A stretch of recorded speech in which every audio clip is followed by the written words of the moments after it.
Weather Service in Wilmington has issued a flood warning for the Great Miami River at Miami Town from late tonight to Tuesday evening. At 8 p.m. the stage was 8.9 feet. Flood stage is 16 feet. Moderate flooding is forecast. The river will rise above flood stage by after midnight tonight and continue to rise to near 25.6 feet by Sunday evening. The river will fall below flood stage by Tuesday afternoon. At stages near 26 feet, water covers Harrison Pike and near Miami Town.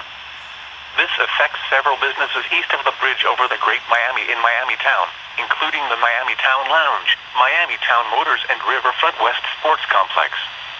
Moderate flooding also continues along the river in low spots through southwest Miami Township. Significant flooding also continues downstream of Miami Town in Miami and Whitewater Townships.